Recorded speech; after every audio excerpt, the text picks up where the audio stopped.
Soyez les bienvenus dans l'Africa Newsroom, votre émission quotidienne de décryptage de l'actualité africaine. Et en cette semaine spéciale à Bénin, notre dossier du jour sera consacré à la modernisation de l'administration. Au sommaire également des officiers de l'ex-régiment de sécurité présidentielle remis en liberté provisoire au Burkina Faso. Parmi eux, le commandant Abdulaziz Korogo. Et puis 42 millions d'électeurs appelés à s'enregistrer pour les prochaines échéances électorales en République démocratique du Congo. La province du Nord, Ubangui, a été choisi comme point de départ du processus d'enrôlement. Et avec nous sur ce plateau, pour en parler, un invité, M. Kossi Boniface Nyanguenon. Bonsoir. Bonsoir, madame. Alors, vous êtes enseignant et ingénieur informatique. Merci d'avoir accepté notre invitation. Merci, c'est moi le plaisir. Sans oublier nos fidèles éditorialistes Daouda Tal. Daouda, bonsoir. Bonsoir, Graziella. C'est un plaisir de vous retrouver et bonsoir à toutes et à tous. Jean-Marie Bitomo. Jean-Marie, bonsoir. Bonsoir Graziella, ravi d'être avec vous sur le plateau et bonsoir à nos chers téléspectateurs et téléspectatrices. Tout de suite, c'est l'info du jour.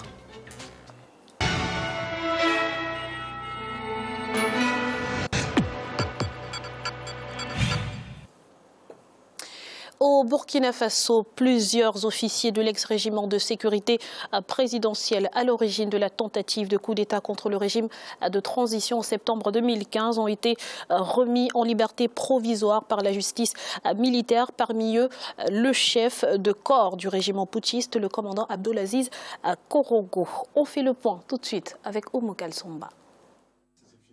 La justice militaire burkinabé a libéré des officiers de l'ex-régiment de sécurité présidentielle RSP, le commandant Abdulaziz Korogo, ainsi que 3 de ses co-détenus, tous des officiers, ont obtenu la liberté provisoire cette semaine.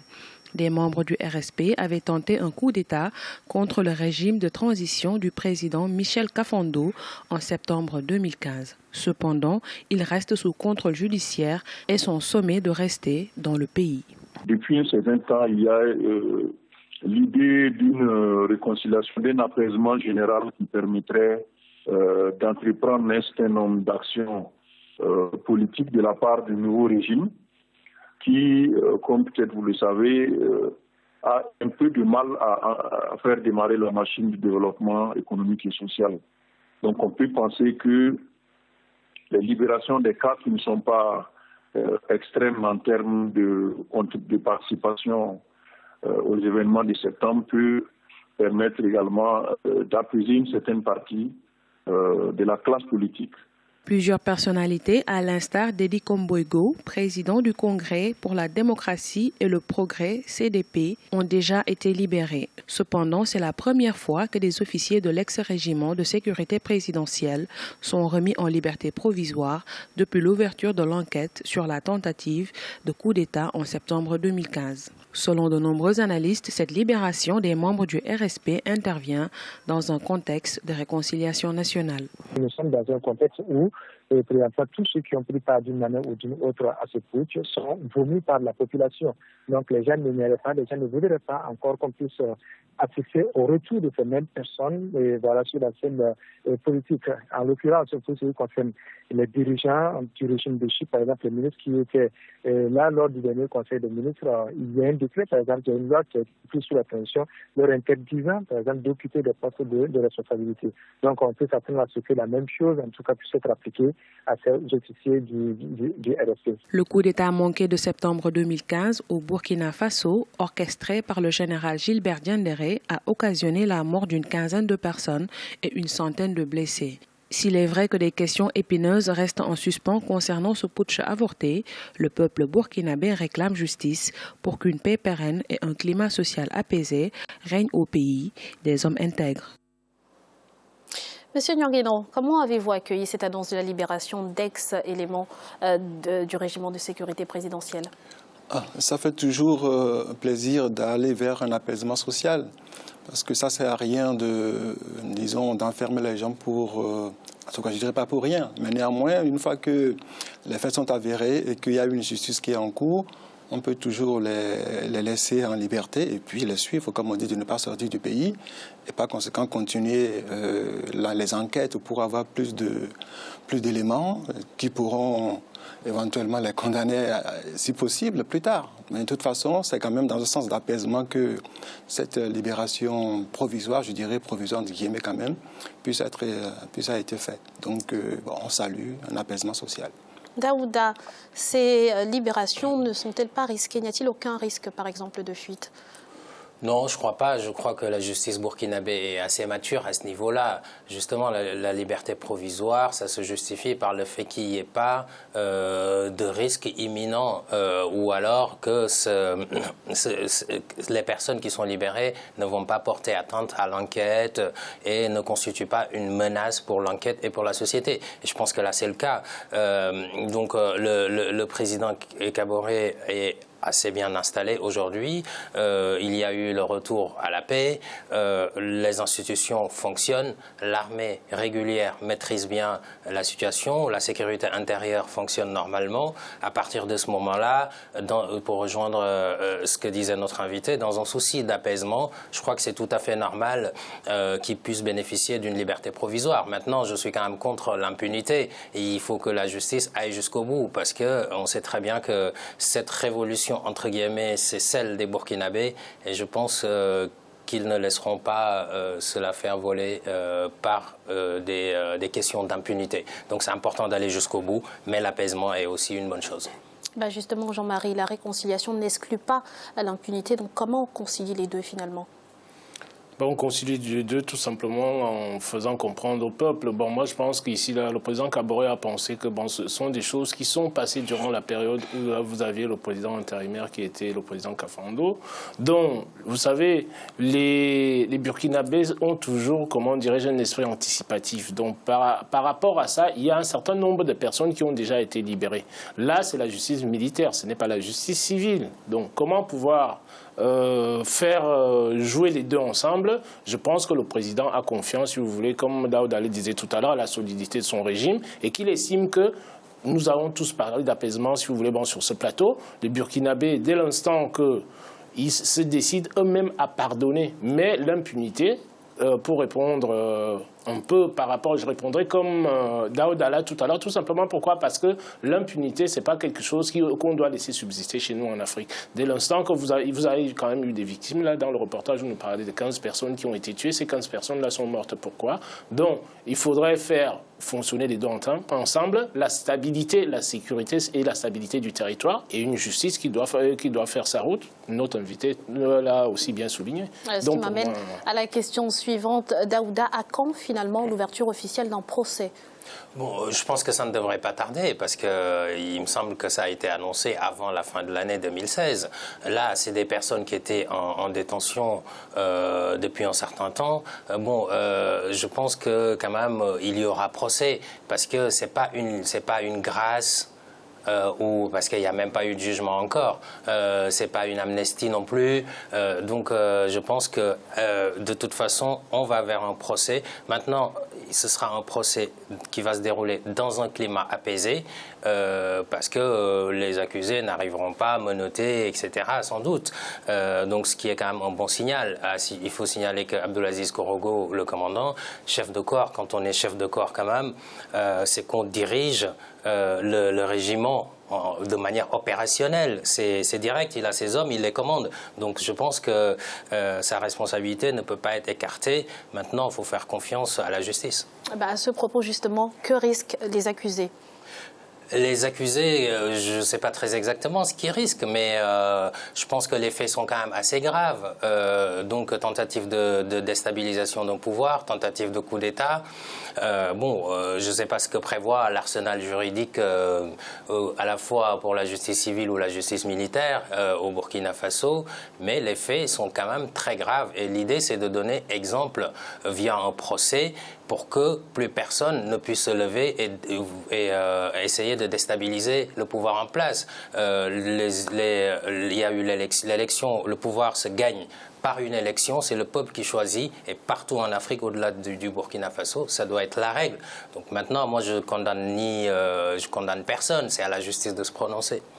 Merci Daouda. Dans l'actualité également, le début de l'enrôlement des électeurs est prévu fin juillet 2016 en République démocratique du Congo. Environ 42 millions de Congolais vont pouvoir s'enregistrer pour participer aux différents scrutins dont le calendrier n'a pas encore été rendu public. Reportage de notre correspondant Jacques Amboka. Élection en RD Congo, le processus est en marche avec les débuts d'enrôlement prévus à la fin du mois de juillet 2016. Environ 42 millions d'électeurs seront appelés à s'enregistrer en vue de participer aux prochaines élections que le pays organisera probablement en 2017 si on s'en tient au chronogramme de la Commission électorale nationale indépendante qui prévoit 16 mois d'enrôlement. Une équipe est déjà au nord Ubangi pour identifier les préposés à l'enrôlement, qui vont être recrutés, formés, et dès que les machines arrivent, on fait jonction, chacun déploie le matériel vers les centres ou les sites d'inscription. Et dès que nous commençons cette inscription, le 30 ou le 31 juillet, vers le 10 août, on fait la première évaluation pour voir est-ce que nous avons pu surmonter toutes les difficultés. Pour bien préparer les opérations, la CENI a procédé le mercredi 29 juin à la signature des contrats avec 3 firmes qui vont fournir des kits électoraux. Des contrats d'environ 70 millions de dollars financés par le gouvernement congolais. Nous avons eu l'honneur, l'immense joie, de signer avec la CENI la fourniture de 22 500 kits électoraux pour leur permettre de conduire et de revisiter leur fichier électoral. Nous avons déjà commencé la production des 500 premiers kits. Et nous souhaitons, en coordination avec la CENI, livrer fin de la dernière semaine de juillet pour que la région pilote qui a été identifiée puisse lancer les élections et l'enrôlement des citoyens congolais. Pour les responsables de la CENI, le choix de la province du Nord Ubangi comme province pilote se justifie entre autres par sa situation géographique. Faisant frontière avec 2 pays voisins, cette situation permettra de bien évaluer l'influence des populations voisines dans le processus. Le début d'enrôlement va marquer un coup d'accélérateur au processus qui a connu un grand retard par rapport aux dispositions constitutionnelles. Jean-Marie, la CENI prévoit 16 mois d'enrôlement. On ne peut pas faire plus vite? Je pense que c'est-à-dire le processus qui se passe en RDC aujourd'hui est un processus relativement étonnant. Vous avez le président de la République, Graziella, qui ne s'est pas prononcé. Veut-il se représenter aux élections, oui ou non? Vous avez la Constitution qui le lui interdit. Mais maintenant, comme nous le disons toujours sur ce plateau, pourquoi ne pas anticiper les faits à l'avance? On savait très bien que les élections étaient fixées pour le 16 novembre. Mais aujourd'hui, on est en train de se poser la question, nous nageons, si vous voulez, en pleine incertitude. Et la politique n'aime pas le domaine de l'incertitude, parce qu'on risque d'avoir des soulèvements, comment dirais-je, en RDC, tout simplement. Pourquoi? Parce que la population en a marre. Pratiquement aujourd'hui, toutes les semaines, vous avez des manifestations qui se passent, si vous voulez, dans chaque coin de la RDC. Donc, je pense que le rôle du chef d'État, c'est de pouvoir assainir les choses, donner un chronogramme, même si d'aucuns, parce que j'ai entendu pas mal de discussions là-dessus, d'aucuns vous disent que ce n'est pas la responsabilité du président de la République de fixer la date des élections, puisque vous avez une commission électorale nationale indépendante.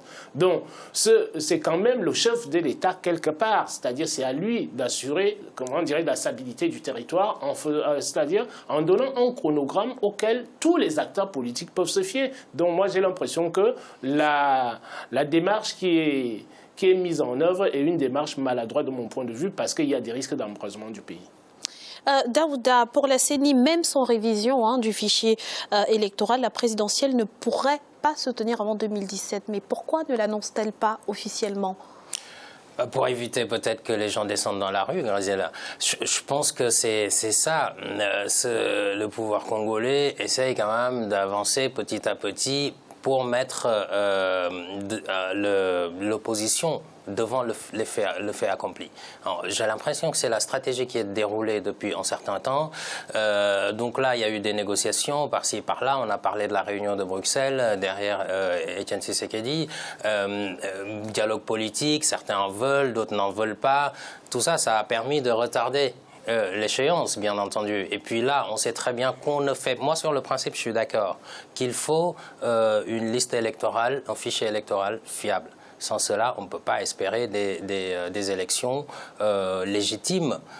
Donc on sait très bien qu'aujourd'hui, dans tous les pays africains, ce n'est pas seulement en RDC, même les pays que l'on cite en démocratie, des modèles démocratie, Bénin, Sénégal ou autres, le fichier électoral pose problème. En RDC, il faut reconnaître que ça pose problème. Il faut le régler. Donc en soi, la décision est une bonne décision d'engager le processus, mais pourquoi le faire que maintenant? Moi, je soupçonne quand même un retardement voilà, de cette échéance. Arriver à un moment pour dire, bon ben voilà, de toute façon, c'est pas possible pour faire des élections crédibles, on ne peut pas maintenant. Et ça, c'est regrettable. Monsieur Nyongeno, quel est votre point de vue sur cette question? Bon, moi, mon point de vue sur cette question, elle est à deux niveaux. Pourquoi? Parce que le Bénin a eu déjà l'opportunité, il y a, disons, 6 ans, bon, avant cette élection, donc 10 ans déjà, la première fois où le Bénin a fait utiliser ce qu'on appelle la LEPI, la liste électorale permanente informatisée, il a fallu qu'on fasse l'enrôlement. Et ça n'a pas été facile de le faire. Et les dates des élections ont été prorogées 2 fois. Donc on devait le faire en février, on est parti, on est reparti 2 semaines après, et ainsi de suite. Il a fallu que les anciens présidents et toutes les têtes couronnées et les notables puissent intervenir pour dire maintenant il faut trouver une solution pour régler le problème. Je pense que c'est le même cas qui va se poser, puisque l'enrôlement, ce n'est pas facile. Bon, moi, je ne sais pas les techniques, les méthodologies qui sont mises en place pour arriver à ça, mais néanmoins, le Congo, il est assez grand comme pays, donc pour passer de province en province pour faire cet enrôlement, je pense que 16 mois, c'est vraiment limite. Donc, je disais donc, il est possible que, à la fin de ces 16 mois, l'enrôlement ne puisse pas se faire et que, par conséquent, on prolonge. Et là, d'aucuns diront que c'est des manœuvres dilatoires, mais ce n'est pas systématiquement des manœuvres dilatoires, c'est les contraintes, c'est les contingentements du système qui font que... Je ne pense pas que ce soit des contraintes, tout simplement. Pourquoi? Parce que vous avez des organisations internationales qui ont affirmé qu'on avait encore le temps, il y a 2-3 mois, de pouvoir organiser ces élections-là. Vous avez les membres, comment dirais, de l'ONU qui étaient sur place, qui ont dit qu'on avait encore suffisamment de temps pour pouvoir organiser les élections. Mais pendant ce temps-là, on n'a pas entendu parler, comment dirais-je, le président de la République. Donc, pourquoi est-ce que moi je parle, si vous voulez, de stratégie dilatoire? Tout simplement pourquoi? Parce que le gouvernement congolais et le président de la République se disent aujourd'hui qu'ils sont, comment dirais-je, ils subissent des pressions de l'extérieur. Mais ce qu'oublient ces gens-là, c'est qu'avant, c'est cet extérieur-là qui les a installés là où ils sont. Et maintenant, quand ils vont, comment dirais-je, se confronter, si vous voulez, à la réalité, ils sont en train de dire aujourd'hui que les pressions viennent de l'extérieur.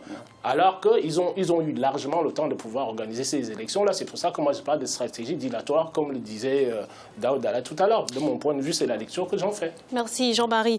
Daouda, le président Kabila estime que l'option du dialogue politique en prévision des présidentielles est irréversible. Il a affirmé ce week-end, mais quel intérêt finalement sans l'opposition, puisque l'opposition n'est pas décidée à prendre part à ce dialogue? Mais de toute façon, oui.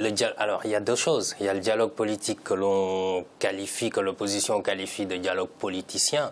Voilà, ça c'est une chose. Je pense qu'il faut quand même que l'opposition aille à la table. Par exemple, là, on parle d'enrôlement des électeurs. Je pense que l'opposition n'a pas intérêt à manquer ce rendez-vous. Si c'est le ministère de l'Intérieur qui le fait, le ministère en charge des élections et la CENI, l'opposition doit être autour de la table pour contrôler le travail qui est en train d'être fait, c'est-à-dire s'assurer qu'il y a une liste électorale fiable, avec une organisation fiable. Sans ça, elle ne pourra pas revenir derrière pour dire que les élections ont été truquées. Merci Daouda. Nous allons à présent marquer une courte pause. On se retrouve dans quelques instants pour la suite de l'Africa Newsroom. A tout de suite.